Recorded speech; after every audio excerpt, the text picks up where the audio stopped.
So is the bottom in? It's a question that I get asked a lot. Let's talk about it. In this video, I'm going to go over a lot of different methods and a lot of different things that you need to consider before thinking about the bottom. It shouldn't really matter. Let's be fair here. So we need to talk about a few things, but the first thing you need to do is research. The reason why I say start off with research is you need to know what to buy. You need to make a plan. That plan is hugely important to make you a much better investor and ultimately being able to buy something, which will make sense when you watch the rest of this video in terms of the step-by-step guide. It's simple when you know what you're buying, you know the price levels that you're buying at, and how much money you're putting into an asset. That's kind of the whole remit of this video. So let's develop it, right? Let's talk about research. Now, Cardano, random example, not financial advice. None of this video is financial advice, just a bit of common sense, really. You like it, you do your research, you figure it out, okay, I'm going to add that to my list. The first thing is always doing a proper bit of analysis and research, not so much now, but also when it gets really bad. You may like Cardano now, you may like it in 2 months, but in 12 months, and we could potentially still be in a bear market, and we could have maybe lost another 40% of the market capitalization. Do you still like it? Is it still running? Is it still revenue flowing sort of thing? Obviously, Cardano's probably going to be okay, but not every coin will. So you need to make sure you do that research at different intervals. So always keep an eye on it. Right? Always check the updates and stuff like that. It makes much more sense. Now, this is the main thing as well. When we're looking at research, we've got to look at the market as well. What exchanges are you buying on? Are they going to be okay? Are they on the right exchanges? All kinds of different things. It's important to note that. So make sure you understand that first before you go anywhere, please. The next thing we need to talk about is risk reward. All right. So the one thing certainly on here, you can change on CoinMarketCap what columns you've got. So you can customize it. And the one thing that I've done is I put all-time high. The aim of the game is, you may want to write this down, try and buy as far away from all-time high as possible. Now, don't get greedy. Don't try and go for, oh, I'm going to buy it 1 cent. Try not to be very greedy, but try and be incremental in your purchases, which we will come on to in a second.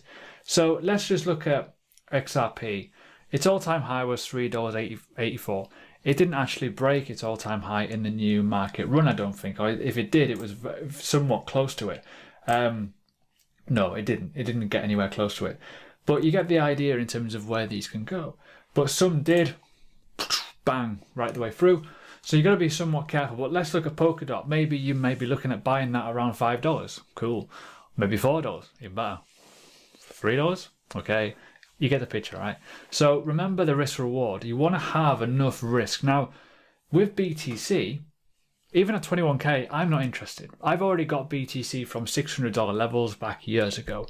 Same with Ethereum. I'm not interested at this level.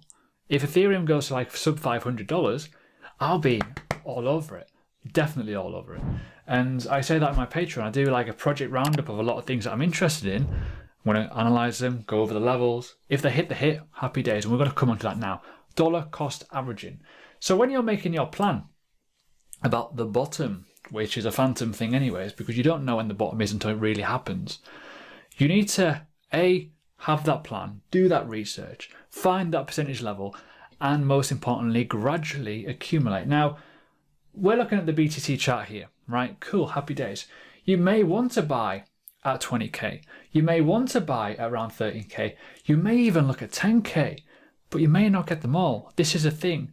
Do not get greedy trying to go for that bottom number. Slowly add your funds, because let's go back to the likes of Cardano here. In the previous bull market and bear market transition, we had a problem. The problem was the market was pretty still for quite a long time. So maybe we will get a consolidation period. We had that last time. There's a very high chance that it's probably going to happen again. Probability-wise, definitely. Nothing just bounces back up to like oblivion in like one big swoop when you look at the macro environment, okay? So when you're looking at that, cool. Looking at Polkadot, you may well look at this level and accumulate down there and be happy with those levels. But ultimately, there's nothing wrong with pulling the trigger right now. In terms of risk reward, you've got to tick in the box, but you've got to remember time. If we get an accumulation phase, you do not want to be just putting in $3,000 now when you think to yourself, actually, I can split that $3,000 up, which is why dollar cost averaging is hugely important. So when you're thinking dollar cost averaging, over a period of time, you're going to be incrementally putting in little bits and bobs, little sprinklings at certain points. Now, this is where levels comes into it. Levels are hugely important. You want to try and find a respectful level from the past. You can see that here. This is levels from the past going down to $3.64 and up to like $6, give or take, right?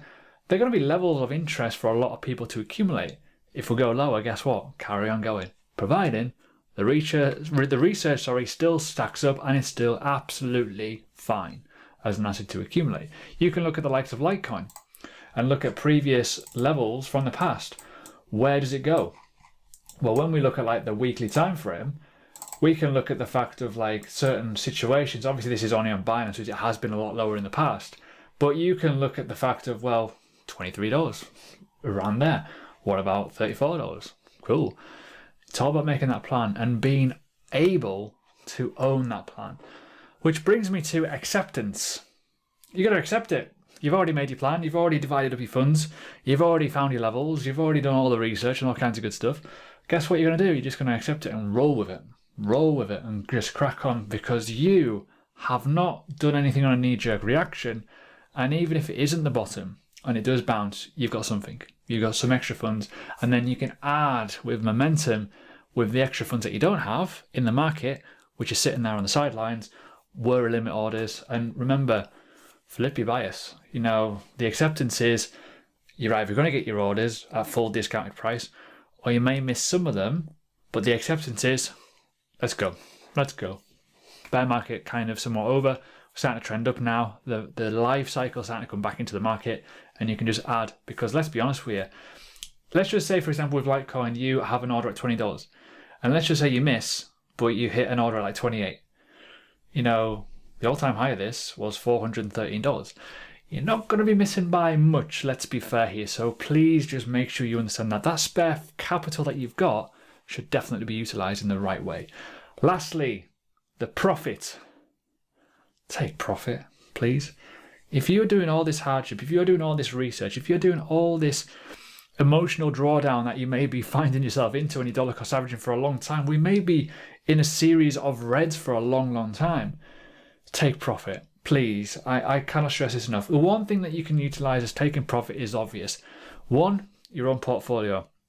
If you're making 10, 20x from these low levels, take something off the table, please.